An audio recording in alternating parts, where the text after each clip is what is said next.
Здравейте! Бих ви посъветвал да си хапнете от нашите гъбки. Стоян ги бере от природата, до Козлодуй, той там живееше. До една рекичка ги бере по едни такива ливатки, ако така могат да се изразят. Те са пясъчни ливатки и са наистина невероятни. Той Геннадий откри това място на времето, но тогава започна да го боли глава и не издържа, понеже нямаше скафандър за гъбки. А пък сега Стоян бере с специален скафандър за гъби, с роборъка. След това ги слага в специални контейнери и ги сушим на 4000 градуса за едно денонощие.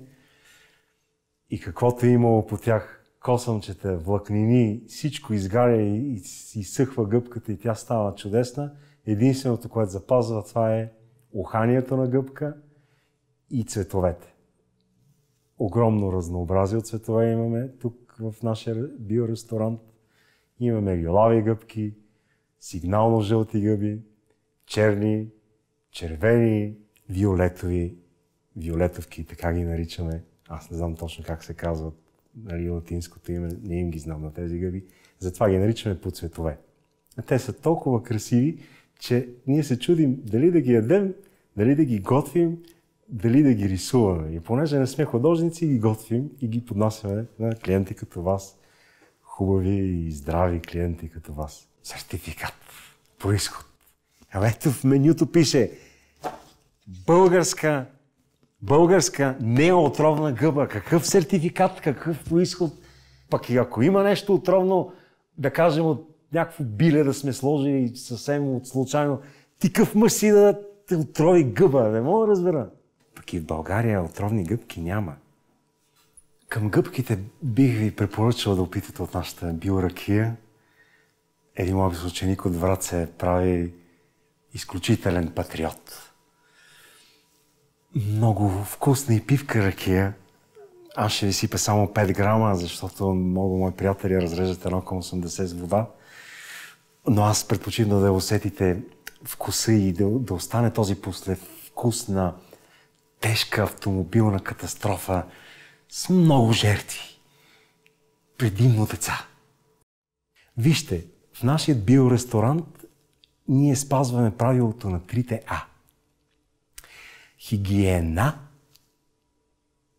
дисциплина и морал.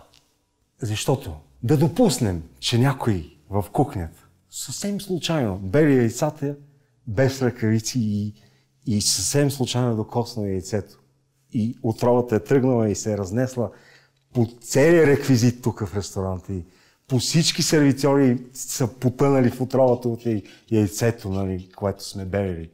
И той с тази отровна ръка е бръкнал в супата с гъбки и ви я поднесе така да си хапнете от нея и отровата се е всмукала в панерката с гъбки. Вие започнете да се гърчите преди да сте платил сметката. Тук идва наред дисциплина.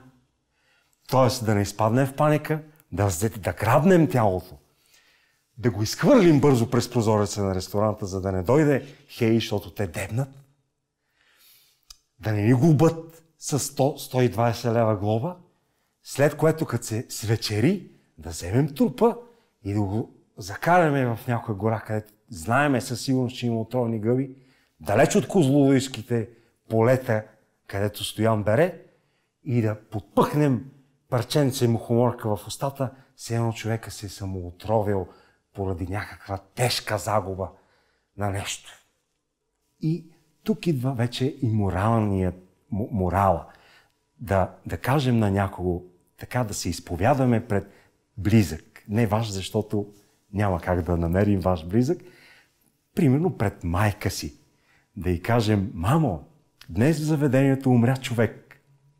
Извинявай. Сигурни сме, че не бихте искали да чуете това от вашия сервитьор. Тогава защо го причинявате на апартамента си? Вебер – световен лидер на пазара на строителни материали. Жарка, скъсвани се ръкавиците, випнах яйцата за крем карамел.